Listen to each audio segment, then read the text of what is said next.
Direto dos estúdios da Rádio Vila FM 98.7. Está entrando no ar o programa Reflexões Teológicas com Abílio Soares. Então hoje nós estamos finalizando mais uma série denominada Teografia. Vimos no primeiro episódio o conceito, o que é que significa a palavra teografia.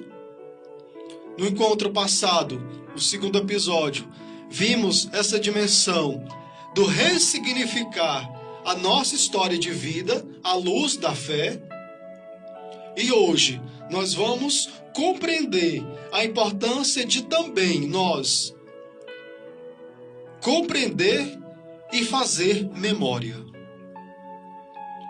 Por isso que quando nós pegamos a nossa história, nós podemos perceber que pode acontecer muitas coisas ruins.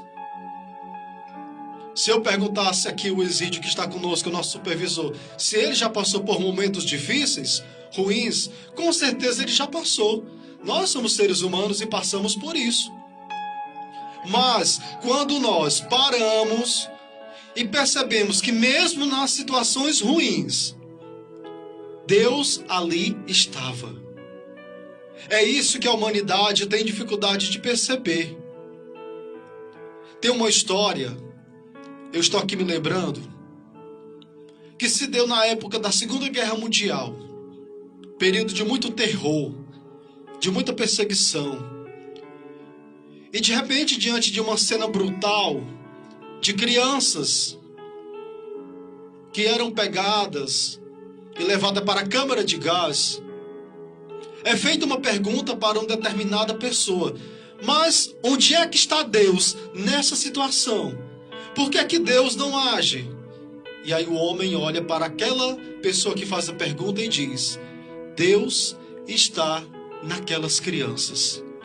É isso que nós precisamos perceber, meus queridos, amados irmãos e irmãs. Deus, ele se compadece da humanidade. Lembro aqui que o Shalom tem uma canção muito bonita, que fala do amor de Deus, e diz uma coisa profunda, linda: quem é esse Deus que podemos ferir, ferindo o homem? Então, quando nós fazemos maldade uns aos outros, nós estamos ferindo a Deus. E aqui eu quero lembrar essa comoção que nós estamos vivendo no mundo todo e aqui no Brasil, por aquelas crianças que foram mortas, assassinadas. Quanta dor! Deus se compadece delas. Coloquemos pelos pais. Vamos pedir a paz para o nosso Brasil. E isso também, querendo ou não, é um sinal de teografia. Deus está escrevendo na vida e na história de todos nós. Por isso que eu falava também da importância de distinguirmos o que é biografia, o que é autografia ou autobiografia, e principalmente a diferença dessas duas para chegarmos à teografia. Biografia é quando alguém escreve sobre uma outra pessoa. Quando eu falo de autobiografia, seria eu mesmo escrevendo a minha história. E quando eu digo que quero fazer uma teografia, aí eu vou colocar um elemento fundamental: pegar a minha história, ressignificá-la à luz da fé, sabendo que nessa minha existência, nessa minha trajetória, Deus estava em mim, fazendo e escrevendo a minha história e me deixando marcas que podem ser lidas. Veja que bonito tudo isso. Por isso que quando a pessoa ela não tem uma experiência de Deus, ela vê tudo à luz do improvável ou do fatalismo,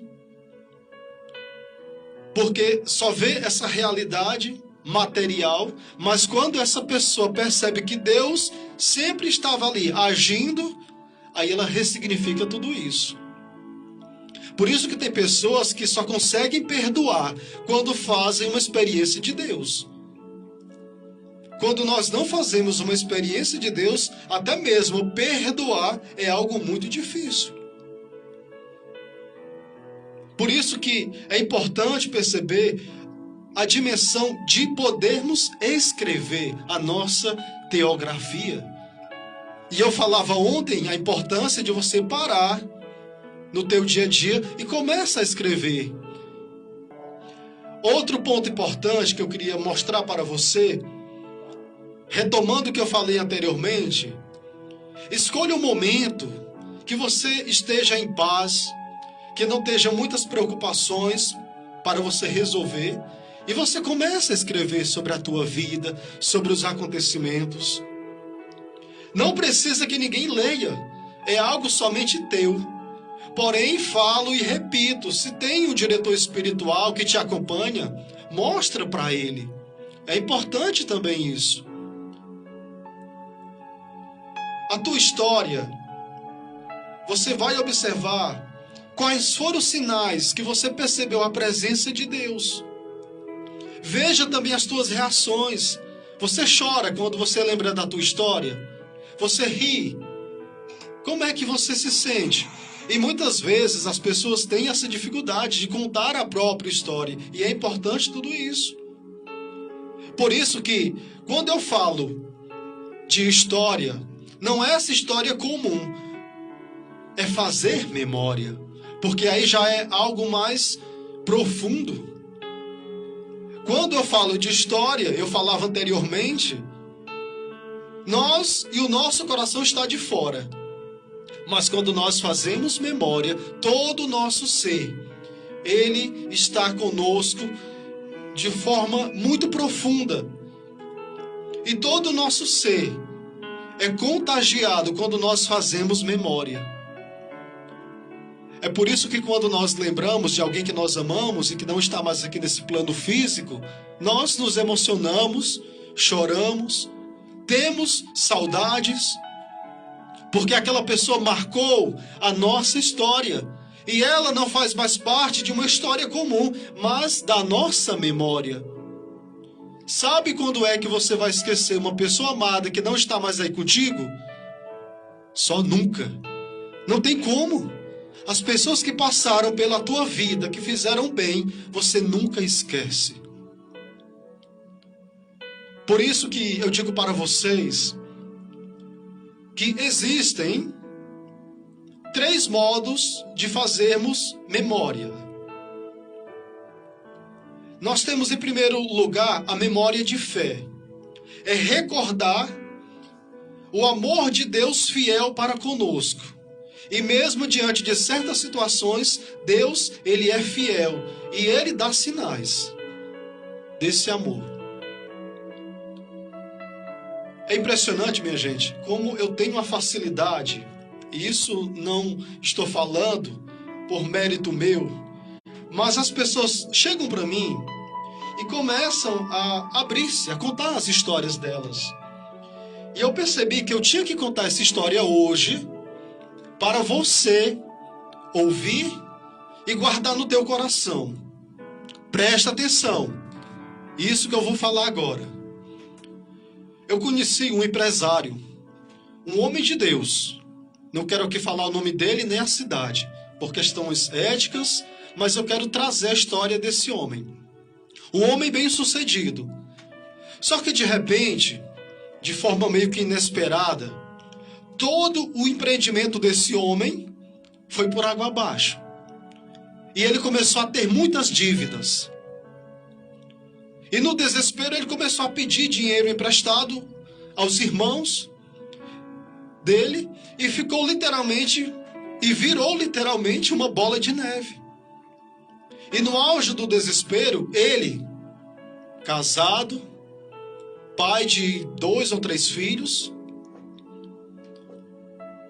totalmente sem noção do que iria fazer, mesmo ele sendo um homem que conhecia a palavra. Por isso que eu digo para você, minha gente, que quando nós estamos no auge do desespero, não é somente o conhecimento da palavra.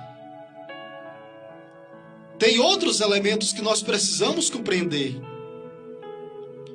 E ele disse, olha, já que eu não tenho mais nada o que fazer, eu vou dar fim na minha vida. Não tem como mais. Aí ele teve a ideia de ir lá no banco, fez o seguro de vida, organizou tudo. Porque ele sabia que na hora que ele cometesse aquela coisa horrível, ele saberia que todos os familiares deles, inclusive os irmãos, seriam beneficiados. Aí ele chegou em casa, pegou a chave lá do carro, na hora de sair. Aí um dos filhos dele viu que ele estava meio abatido, porque, querendo ou não, se o pai conhece o filho também conhece o pai. E um dos filhos dele disse: pai, para onde é que o senhor está indo? Aí ele ficou com aquele nó na garganta e disse: filho, eu vou ali resolver uma coisa. Aí ele vai e diz: pois bem, meu pai, quando o senhor resolver uma coisa, lembra de trazer pão para mim? Eu preciso comer pão. Aí ele ficou com aquele nó na garganta, quase querendo chorar. E tá bom, filho, eu faço isso. Pegou, ligou o carro e saiu. Quando ele chegou num determinado local, para poder fazer aquela coisa totalmente bárbara, ele lembra e ele começa a ouvir o filho dele falando: pai, traz o pão, eu preciso comer pão. E aquele homem caiu nos prantos, começou a chorar. Ele me contando isso, chorou bastante e tomou consciência de si. E percebeu que na voz daquele menino, filho dele, que pedia pão, ele lembrou que muito mais do que os problemas que ele tem na vida, ele tem uma família para poder dar conta. Ele tem uma missão. E Deus estava com ele naquele momento. Gente, isso é ou não é uma teografia? E aquele homem pega, liga novamente o carro, volta, compra pão e leva lá para o filho. Hoje ele está bem sucedido. Hoje ele tem uma vida muito boa. E ele falou para mim: Abílio, um dia eu vou ter coragem de poder dar esse testemunho. Mas eu tomo essa ousadia para poder falar, mas eu não quero falar quem é. Só para dizer uma coisa, minha gente: se hoje você está com depressão, se hoje você passa por crise de ansiedade, se hoje você passa pela crise da síndrome do pânico, saiba que mesmo você se sentindo hoje ruim, sem perspectiva, Deus está aí contigo. Ele não te abandona. Veja que tem muitos motivos para você ainda ter a esperança de vida, porque Deus escreve na nossa vida. Então isso, querendo ou não, meus queridos, é uma memória de fé. Um homem desse foi tocado profundamente mais uma vez por Deus, e ele nunca mais vai esquecer daquela fala do filho e da missão que Deus deu para ele. Aí chegamos no segundo elemento, que é a memória de amor. Nós temos uma história pessoal. E nessa história, nesse processo, nós encontramos sempre Deus ali. E quando nós encontramos Deus, nós encontramos a verdade. Não estamos de forma aleatória no mundo. Não. Por isso que é importante compreender e aceitar essa história de amor. Deus, ele vem ao nosso encontro. Abílio, mas como é que eu sei disso? Como é que eu posso identificar o amor de Deus por mim? Eu te convido a pegar as tuas sagradas escrituras, a Bíblia, em Jeremias, capítulo 1, versículo do 4 ao 5. Olha só que bonito, minha gente. Diz o autor sagrado: a palavra de Yahvé me foi dirigida nos seguintes termos: antes mesmo de te modelar no ventre materno, eu te conheci. Antes que saísses do seio, eu te consagrei e te constituí profeta para as nações. Deus, ele fala aqui do profeta, mas eu pego essa palavra e digo, antes de você estar no ventre da tua mãe, Deus já havia sonhado, pensado em você. Então nós, mesmo que não queiramos, nascemos já com esse propósito sonhado por Deus. É também uma dimensão da teografia. Aí chegamos na terceira dimensão, que nós chamamos de memória de esperança. Significa, meus queridos, que nós vamos então reordenar, organizar a nossa vida. Porque muitas vezes nós, talvez no passado ou agora, tudo que nós fazemos foi coisas erradas. Eu não sei se você tem amigos ou amigas que tudo que vai fazer nada dá certo. Se faz um empreendimento, quebra. Se tenta fazer uma coisa, não dá certo. Tudo que ela faz, nada vai para frente. É tudo desorganizado. Quando você entra na casa da pessoa, é uma bagunça. Aquilo significa, meus queridos, que é uma vida desorganizada. Mas quando ela consegue perceber que é preciso ter Deus, é preciso buscar uma espiritualidade, essa pessoa começa, por meio dessa recordação do amor de Deus na vida dessa pessoa, tudo vai se reordenando, se reorganizando. Por isso que é importante nós nunca esquecermos de pedirmos a Deus, Deus, olha para mim e organiza a desordem que está em mim. Talvez você era uma pessoa bem organizada, mas veio uma outra pessoa na tua vida e te deixou totalmente desequilibrado. Isso também, nós somos vulneráveis. Por isso que é importante nós pedirmos a nossa reorganização, para que Deus possa ordenar tudo em nós, reorganizar. Isso significa essa memória de esperança, para que nós possamos ter um futuro melhor.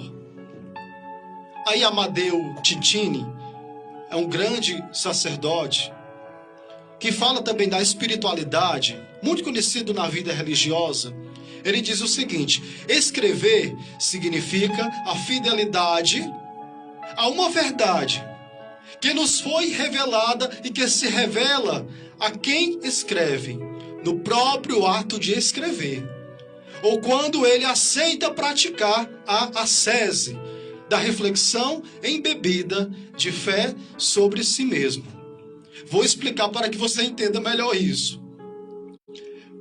Titini quer falar que quando nós escrevemos, é como que tem em nós essa fidelidade que nos foi revelada, e que se revela quando nós escrevemos. Ou seja, quando você vai escrevendo, você percebe, Deus realmente fez e faz parte da minha vida. E segundo, vem os relatos, os acontecimentos, tudo que aconteceu na tua vida, você a partir de agora, com a tua teografia, você vai perceber. Eu tenho que ver isso à luz da fé. E em terceiro, em todas as tuas ações. Presta atenção nisso que eu estou falando, meu querido, minha querida. Todas as tuas ações. Deus estava lá. Deus sempre agiu. Se hoje você está aqui conosco, participando, ouvindo, nos assistindo, é porque você foi abençoado por Deus. Porque diante de tantas coisas que passou na tua vida, Deus te livrou. E vai te livrar ainda mais. Por isso que, para poder recapitular e fechar de modo muito simples e direto para você, eu quero dizer então que a teografia é essa escrita ou modo como Deus atua na nossa vida e nos deixa marcas que podem ser lidas. A teografia também significa ressignificar a própria história à luz da fé e, principalmente, nós precisamos escrever a nossa teografia. Quando você escreve a tua teografia, você vai perceber que você vai ter essa iluminação divina e você vai perceber que há muitas verdades na tua história. Você vai perceber que todos os acontecimentos, eles têm que ter um novo significado à luz da fé. E todas as tuas ações, Deus sempre esteve ali e se fez presente. Que você possa acolher essa formação e que nesse último episódio você tome consciência da importância que você tem para Deus, para a tua família, para todos que te conhecem. E não esqueça, você tem uma história linda. E principalmente quando você reconhece Deus na tua vida e quando você começa a perceber que Ele escrevia sempre na tua vida, você vai perceber que tanto nas Sagradas Escrituras, quando Ele faz a sua obra no meio daquela gente, daquele povo, em cada história, Ele também escreve na tua vida. Isso é teografia. Você ouviu, direto dos estúdios da Rádio Vila FM 98.7, o programa Reflexões Teológicas com Abílio Soares. Emmanuel.